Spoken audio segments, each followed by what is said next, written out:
اللهم صل على محمد وعلى آل محمد كما صليت على إبراهيم وعلى آل إبراهيم إنك حميد مجيد. اللهم بارك على محمد وعلى آل محمد كما باركت على إبراهيم وعلى آل إبراهيم إنك حميد مجيد.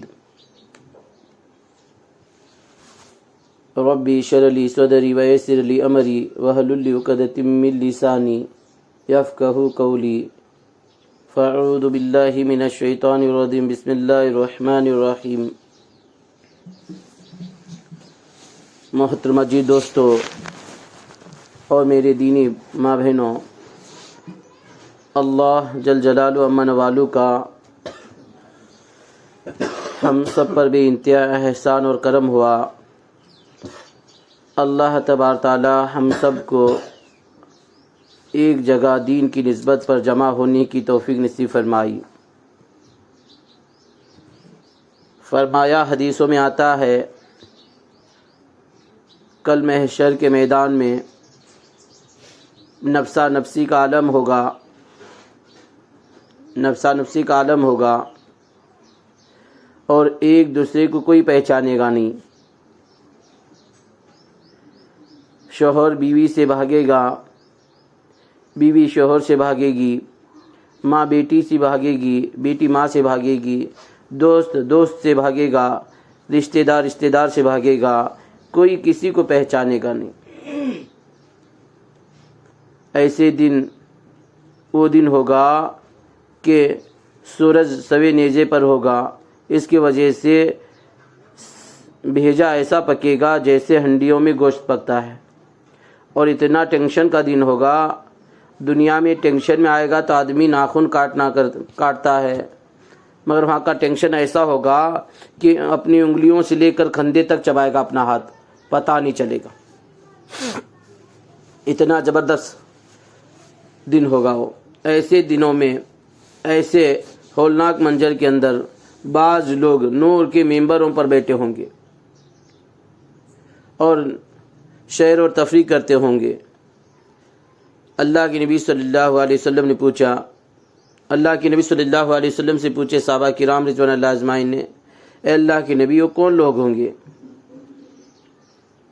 تو حضرت صحابہ کرام اللہ کے نبی صلی اللہ علیہ وسلم نے فرمایا، نہ وہ نبی ہوں گے، نہ وہ انبیاء ہوں گے، نہ شہداء ہوں گے، نہ صدیق ہوں گے، وہ تو عام لوگ ہوں گے. وہ تو عام لوگ ہوں گے. اللہ کی محبت میں، دین کی محبت میں مختلف خاندانوں سے، مختلف جگہوں سے ایک جگہ جمع ہوں گے اور ان کا ملنا اللہ کی رضا کے خاطر ہوگا اور ان کا بچھڑنا اللہ کی رضا کے خاطر ہوگا. ایسے لوگ محشر کے میدان میں نور کے ممبروں پر بیٹھ کر شعر اور تفریح کرتے رہیں گے. اللہ رب العزت ہم سب کو اس کا کامل یقین نصیب فرمائے. عزیز دوستوں اور دینی ماں بہنوں، اللہ رب العزت نے ہمیں بہت اونچے مقصد کے لیے جمع فرمایا. ہمیں اللہ کے راستے میں جو نکلے ہیں، یہ معمولی راستہ نہیں ہے، یہ معمولی راستہ نہیں ہے، بلکہ اس کے پیچھے سینکڑوں لوگوں نے دعائیں کی. جب جا کر ہم نکلے، ہمارے بستی میں اور بھی مستورات تھے، ہم سے ہوشیار، ہم سے عقل والے، اور نکلنا چاہتے تھے. نکلنے کی بہت امید تھی، میں بھی اللہ کے راستے میں نکلوں گی، اللہ کے راستے میں نکل کر اپنی زندگی کو بناؤں گی، اپنی زندگی کو سنواروں گی. بہت سارے ارمان تھے، مگر اللہ نے ان کو قبول نہیں کیا. اللہ نے ان کو قبول نہیں کیا. اللہ کا احسان ہے، اللہ کا کرم ہے، اللہ نے ہمیں اپنے راستے میں قبول فرمایا ہے.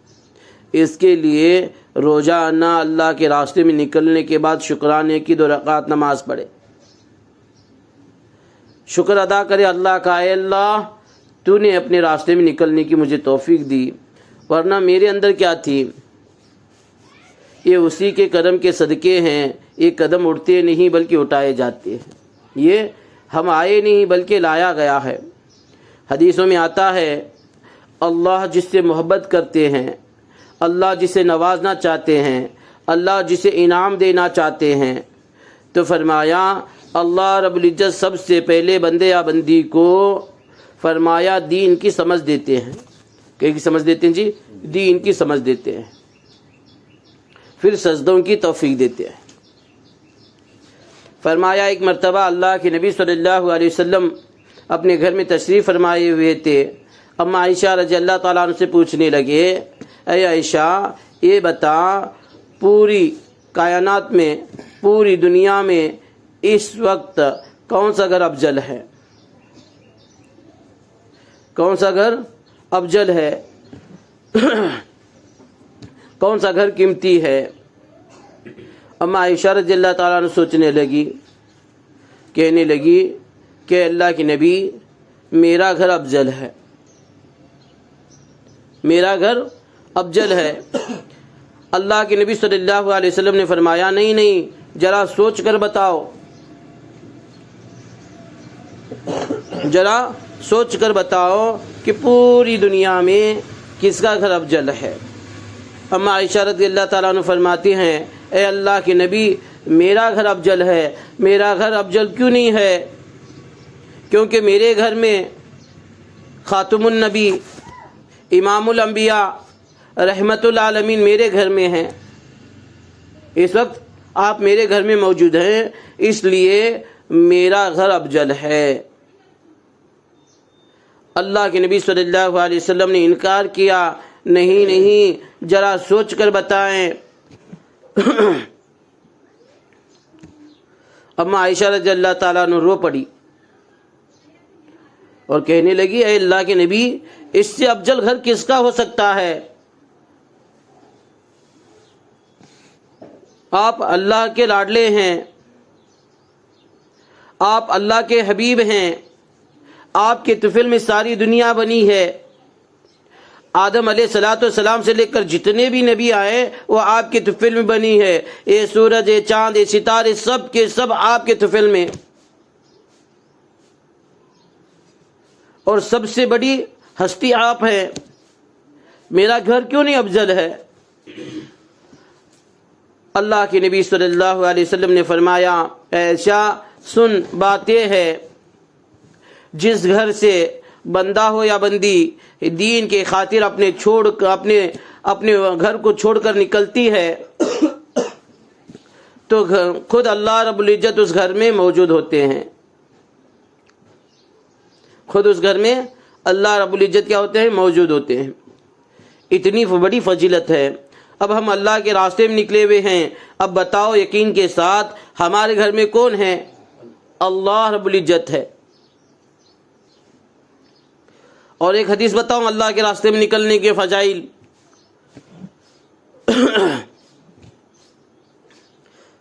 فرمایا 3 لوگوں کے گناہ ایسے معاف ہو جاتے ہیں، ایسے معاف ہو جاتے ہیں جیسے کہ اب بھی ماں کے گود میں سے پیدا ہوا بچہ ہے، اس پر کوئی گناہ نہیں ہوتے، اسی طرح معاف ہو جاتے ہیں.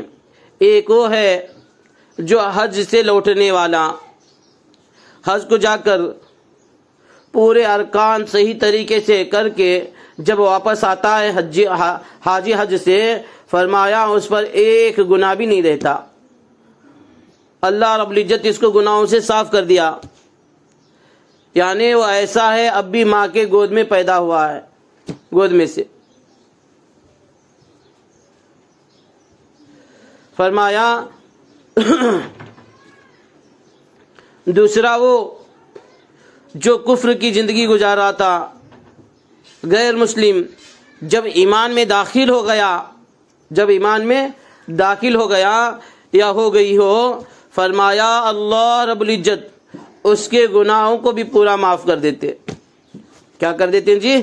اس کے گناہوں کو بھی معاف کر دیتے. کس کے؟ نو مسلمان کے. چاہے وہ کفر کیا، ایسے بڑے بڑے گناہ، یہاں تک کہ شرک کے گناہ کفر سے پہلے کیا ہوگا اس کو بھی اللہ رب العزت معاف کر دیتے.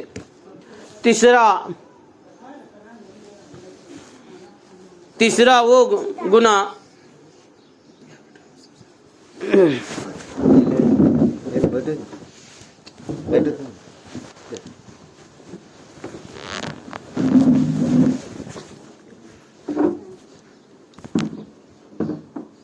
تیسرا وہ گناہ یعنی وہ اس کے گناہ معاف ہوں گے جو اللہ کے راستے میں اللہ کے دین کے خاطر جب بندہ یا بندی اللہ کے راستے میں نکلیں گے، اپنے گھر سے نکلیں گے، فرمایا اس کے بھی گناہ پورا معاف ہو جاتے۔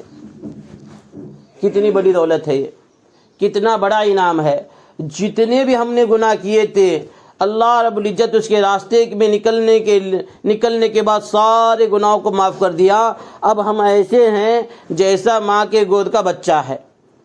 سمجھ میں آ رہی بات؟ میں اس کو آپ کو بتاؤں، ایک آدمی بڑے اللہ والوں کے پاس گیا، 99 خون کیا تھا، مرڈر کیا تھا۔ کتنے جی؟ 99۔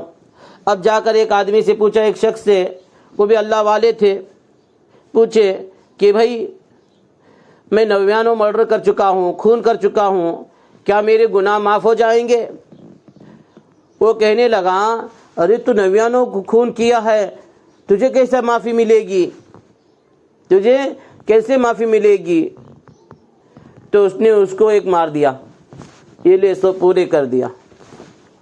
اب وہ معافی کی تلاش میں نکلا، کسی نے بتایا کہ فلاں بزرگ بہت بڑے اللہ والے ہیں، ان کے پاس جاؤ۔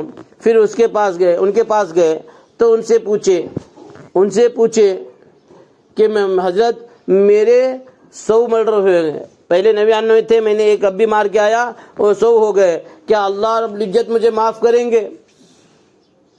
وہ حضرت کہنے لگے ضرور معاف کریں گے، اللہ غفور الرحیم ہے، مگر تجھے کام کرنا پڑے گا۔ کہنے لگے بولو کیا کرنا پڑے گا؟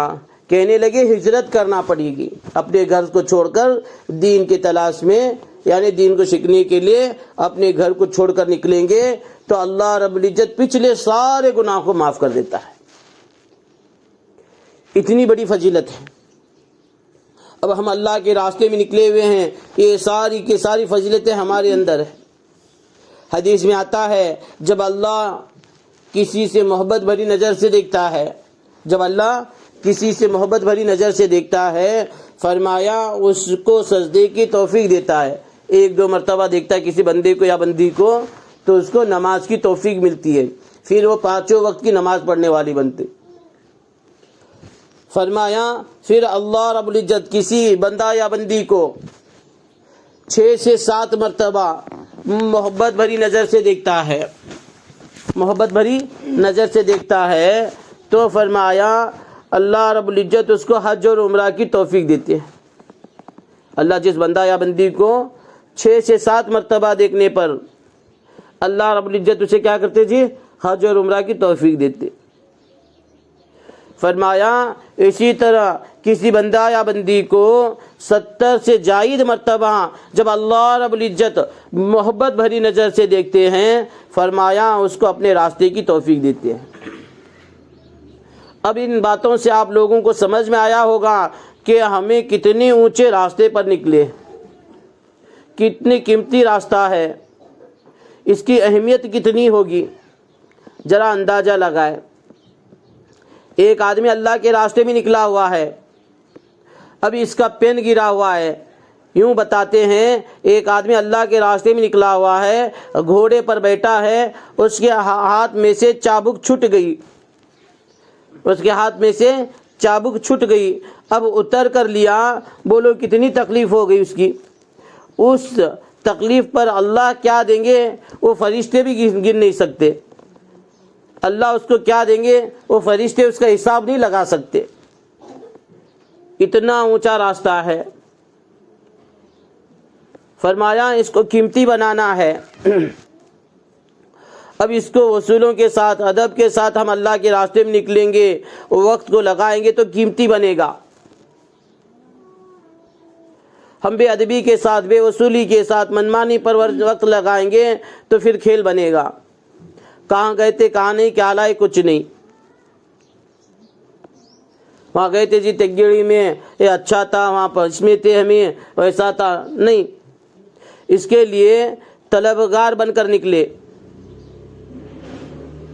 طلبگار بن کر نکلے، محتاج بن کر نکلے، محتاط بن کر نکلے۔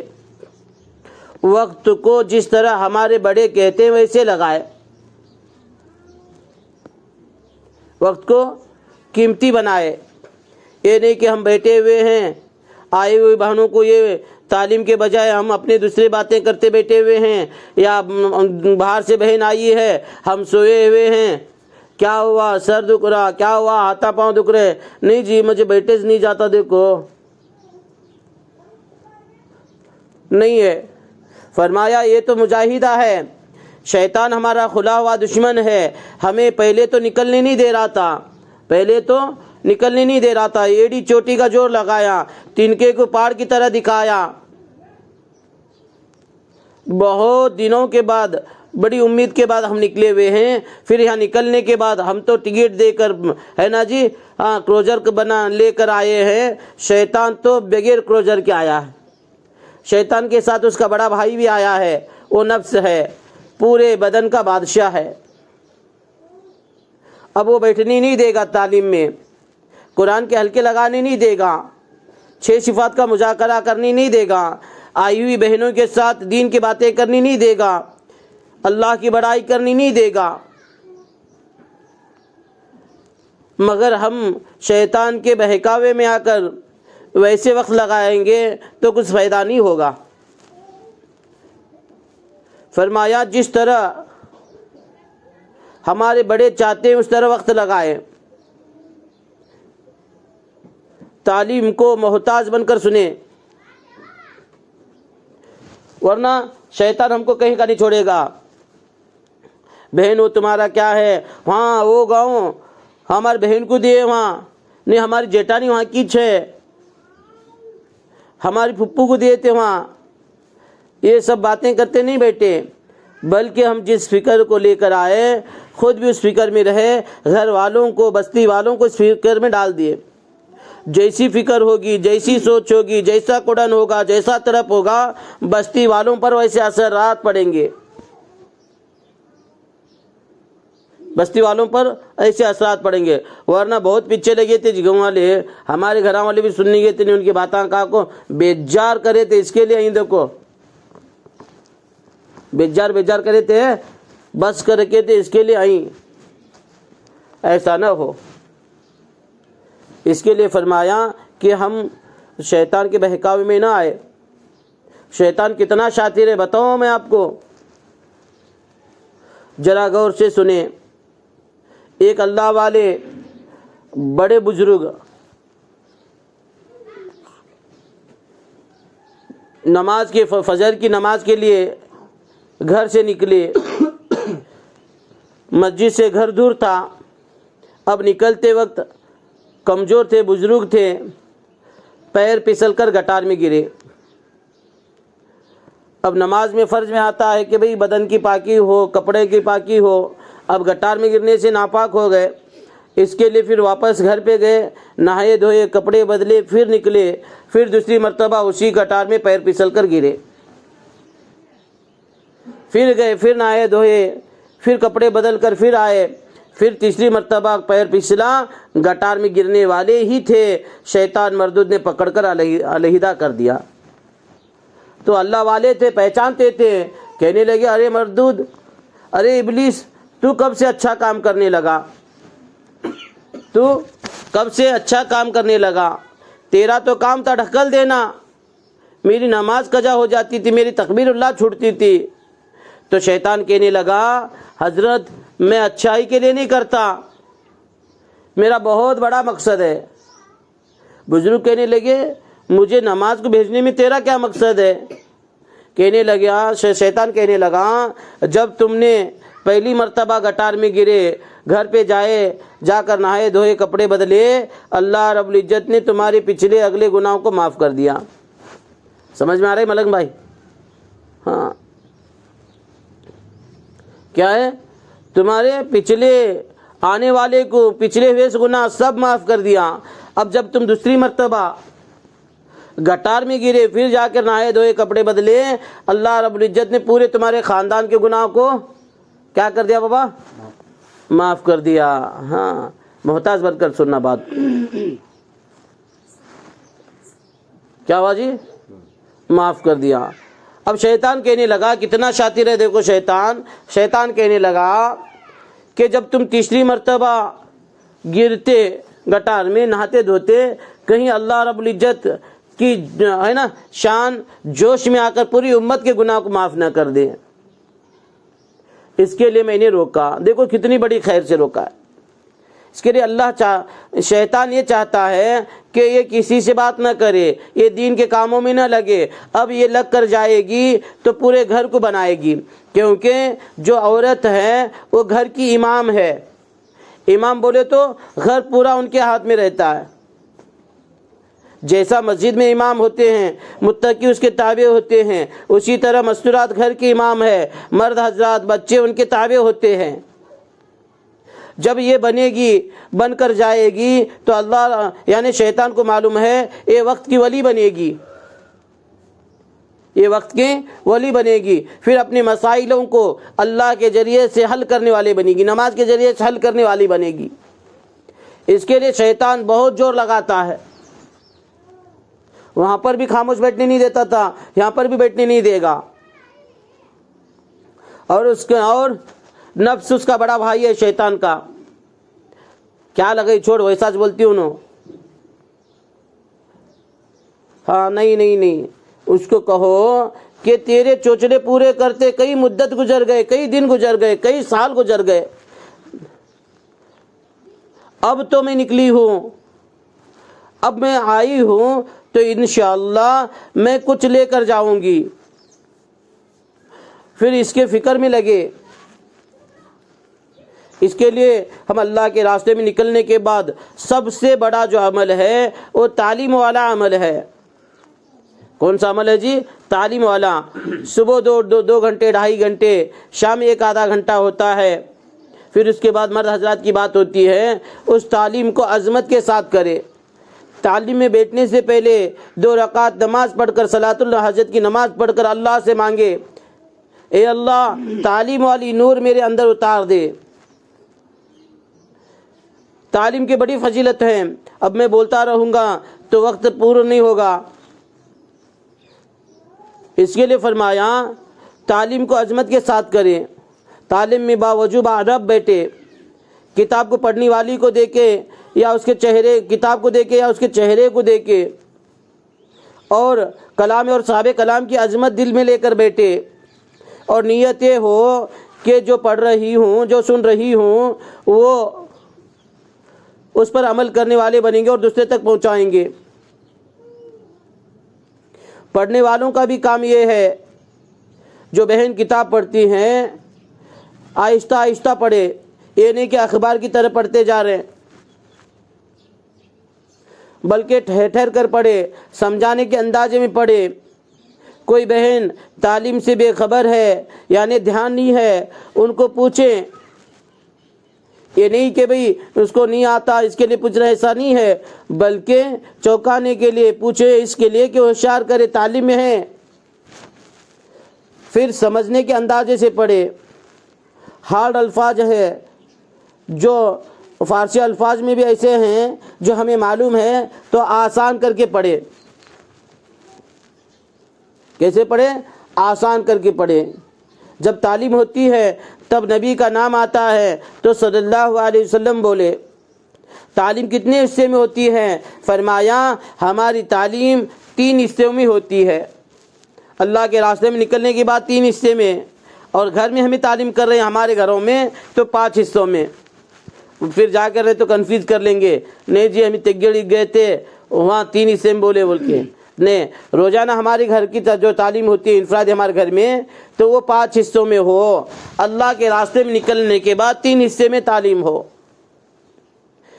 تعلیم کا پہلا حصہ ہر ایک بہن کو یاد کرائے اس طرح سے، جب بھی بہن ہماری اللہ کے راستے میں نکلے گی یہ نہیں کہے گی کہ ہم نئے ہیں بہن تم تعلیم کراؤ، بالکل نہیں۔ جس بہن کو پڑھنی نہیں آتا وہ بہن بھی وہ یہ آداب بول سکتی ہیں، اس طرح سے بولے۔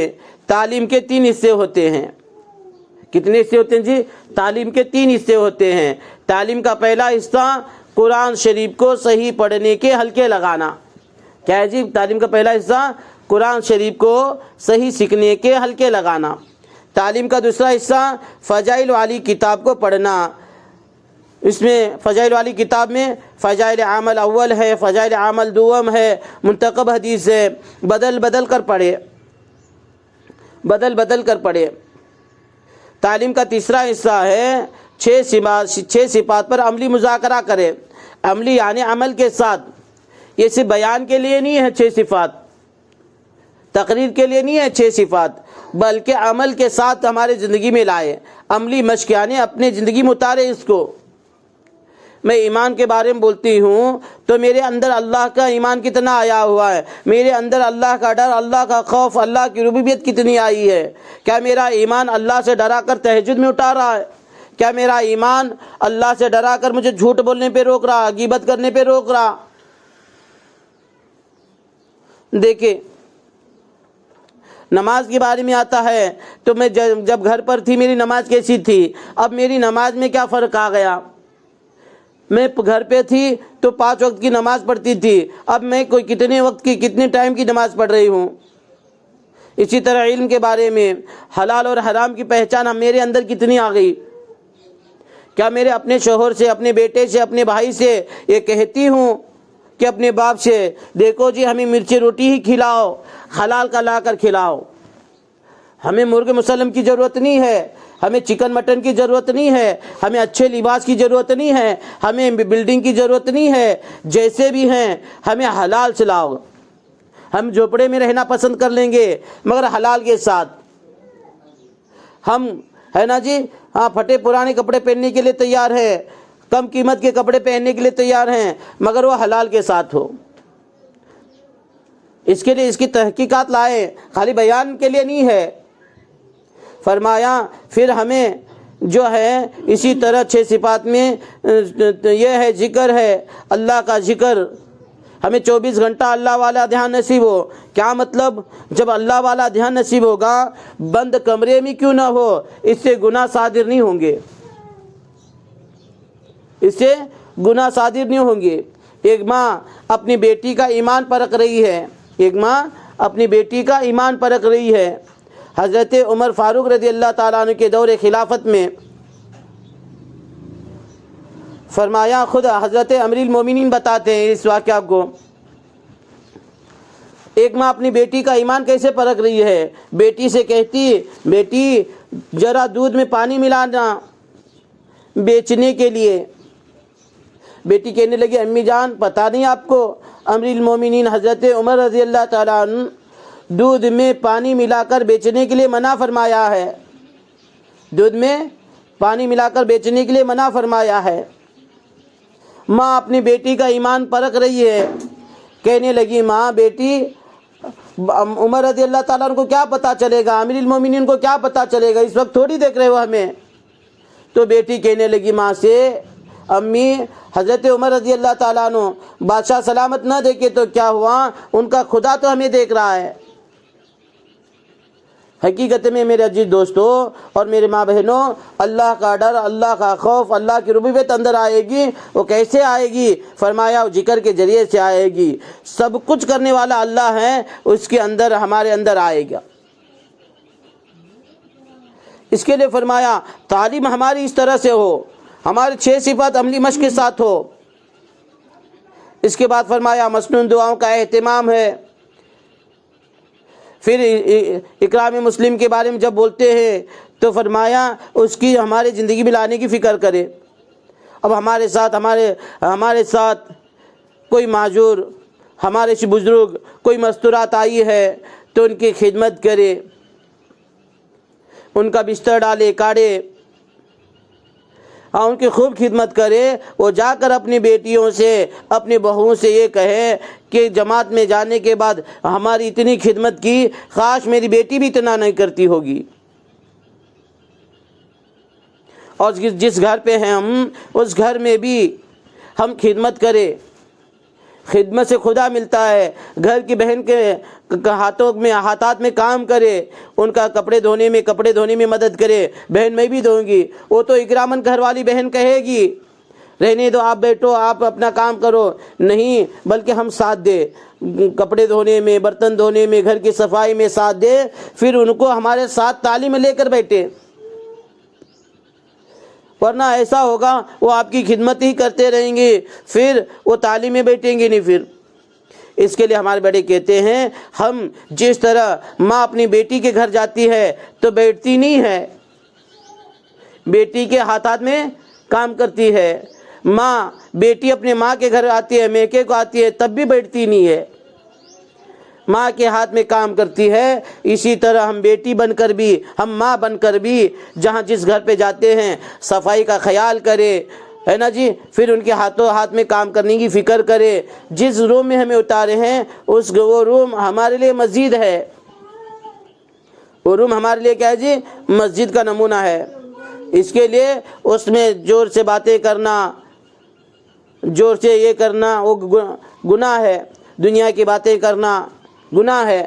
اس کے لیے دنیا کی باتیں نہ ہو، دنیا کے باتیں نہ ہو۔ جب ہماری تعلیم ہوتی ہے، بچہ اوقات جو ہے وہ سیکھنے سکھانے میں لگائے۔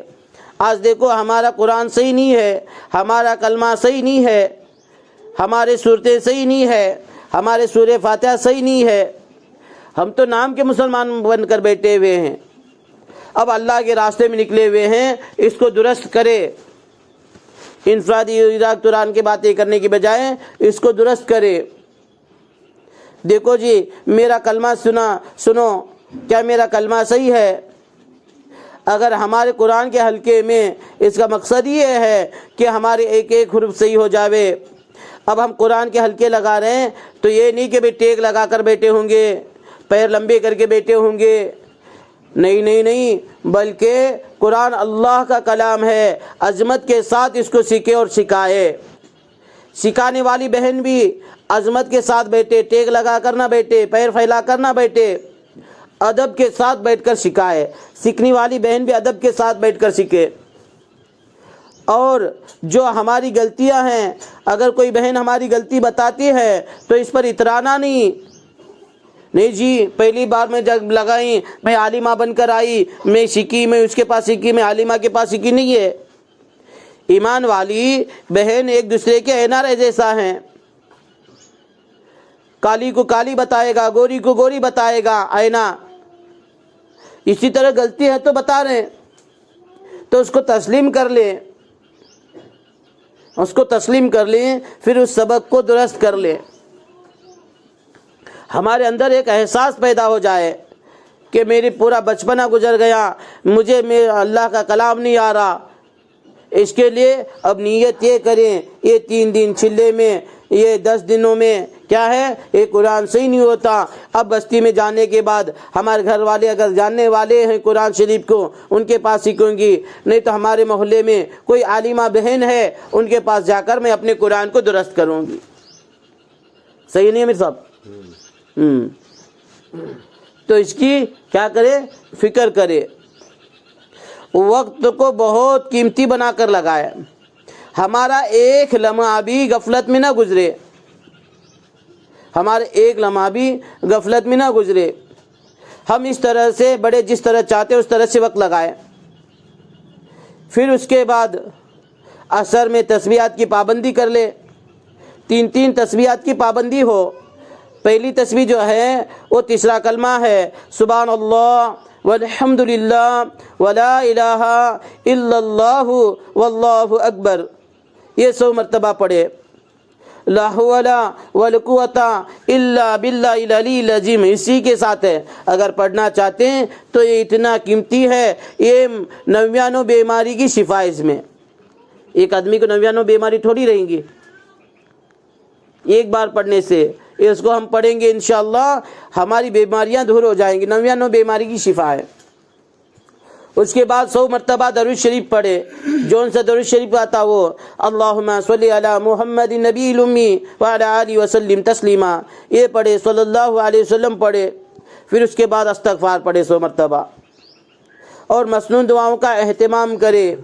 یہ ہماری حفاظت کے قلعے ہیں، یہ ہماری حفاظت کے قلعے ہیں۔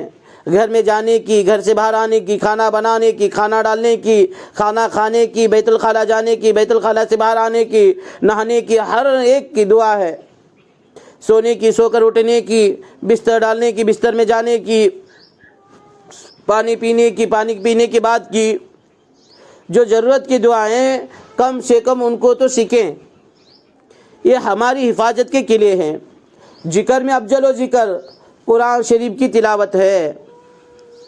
جس بہن کو قرآن پڑھنے آتا ہے اور روزانہ ایک پارہ پڑھے، ایک پارہ بہت ہوتا ہے، اتنا وقت نہیں ملتا، فرمایا کم سے کم آدھا تو پڑھے، آدھا پارہ تو، اتنا بھی پڑھنے کے لیے وقت نہیں ہے تو فرمایا آخری درجے میں پو پارہ تو روزانہ پڑھنے کی کوشش کرے، اپنا معمول بنا لے، روزانہ کم سے کم درجے میں پو پارہ پڑھے۔ اور جن بہن کو پڑھنی نہیں آتا قرآن شریف، فرمایا اتنا وقت جتنا پڑھنے میں وقت لگتا ہے اتنا تو کم سے کم وقت سیکھنے میں لگائے۔ کیا کرے؟ جتنا وقت سیکھنے میں لگائے۔ اس کے لیے فرمایا کہ بھئی اس کے بعد مغرب کے بعد سنتوں کا مذاکرہ ہوتا ہے، سنتوں کا مذاکرہ ہم بیٹھ کر کریں، کوئی مقامی بہن آئی ہوگی تو ان سے کرائیں، جو مقامی بہن آئی ہوگی تو ان سے سنتوں کا مذاکرہ کرائیں۔ اور کیا ہے، عمر دیکھے شوہر کی اطاعت کے بارے میں، بچوں کی تربیت کے بارے میں، نماز کی اہمیت کے بارے میں، گھر کی تعلیم کے بارے میں جو ہمارے پرچے بھی لکھا ہوا ہے، اس کے تحت آنے والی بہن کو کہے دیکھو یہ مقامی بہن آپ کا نام دیا ہے، آپ کا یہ ان کے گھر والوں کا ہے، اس کا یہ آپ کا تقاضا یہ ہے کہ بچوں کی تربیت کے بارے میں ہے، آپ ہمارے سنتوں کا مذاکرہ کرو۔ اگر کوئی بہن بستی میں پڑھی لکھی ہوئی ہے، ان کو آتا ہے تو الحمدللہ وہ بولے گی، نہیں تو ہم بولیں گے، اللہ کے راستے میں ہے۔ تو اس طرح سے وقت لگانے کی فکر کرے۔ پھر فرمایا ہم رات کے 12 بجے تک باتیں کرتے نہ بیٹھے، جیسے عشاء کی نماز ہوگی، جیسے ہمارا کھانا ہوگا، فوراً سونے کی فکر کرے۔ یہ ایمان والے کی شان ہے، عشاء کے بعد فوراً سو جاتے ہیں اور تہجد میں اٹھنے کے لیے آسان ہوتا ہے۔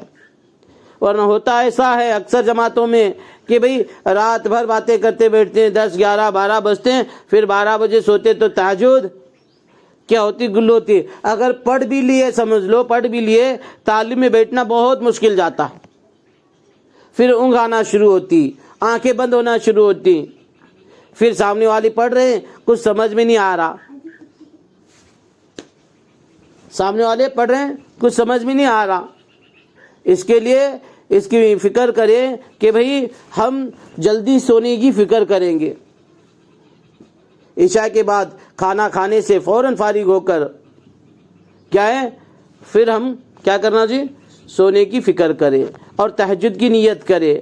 تہجد کی نیت کر کے سوئیں گے انشاءاللہ۔ اگر کسی وجہ سے ہماری آنکھ نہیں کھلی، اللہ وہ دہتا ہے، ہر وقت دینے کے لیے تیار رہتا ہے۔ ہم سوئے تھے، نیند اشار نہیں ہوئی، نیند سے جاگے نہیں ہم، مگر اللہ رب العزت اس کا ثواب دے کر رہیں گے۔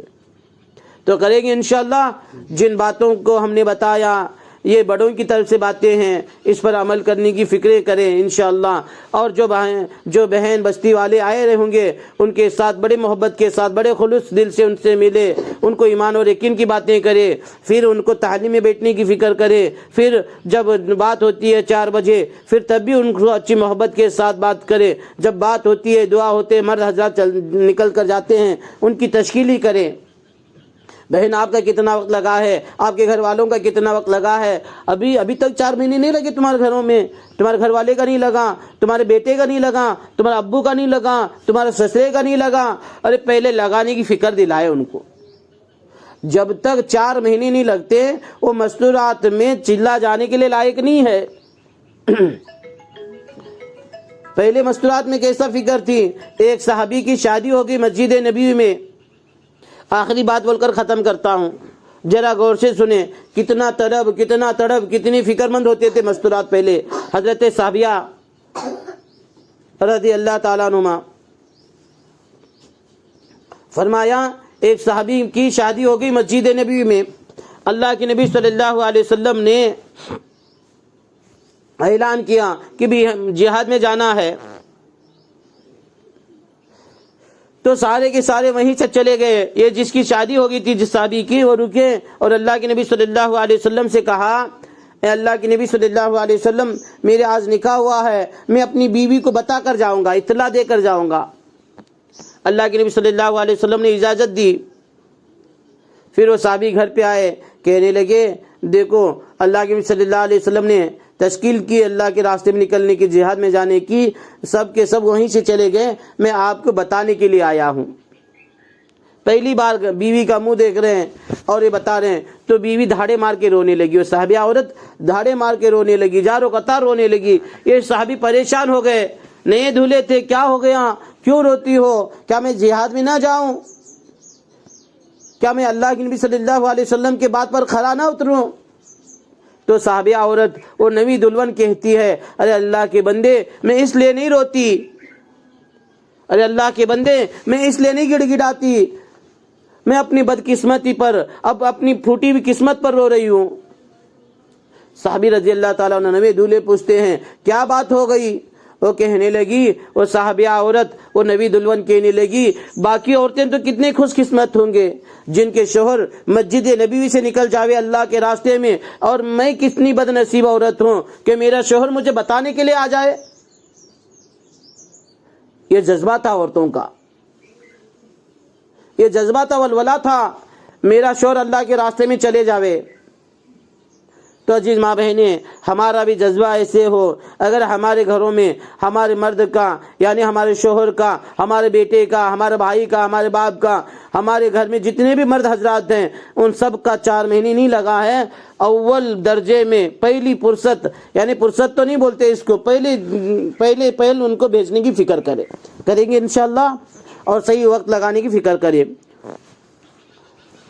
دعا کر، اللهم صل على محمد النبي الأمي وعلى آله وسلم تسليما، يا ربي صل وسلم دائما أبدا على حبيبك الخلق كلهم، سبحان الله وبحمده عدد خلقه ورضا نفسه وزينة عرشه مداد كلماته، اهدنا الصراط المستقيم، لم يلد ولم يولد ولم يكن له أحد، يا حنان يا منان يا ذا الجلال والإكرام، يا أول الأولين يا آخر الآخرين يا ذا القوة والمتين يا رحم الرحمين۔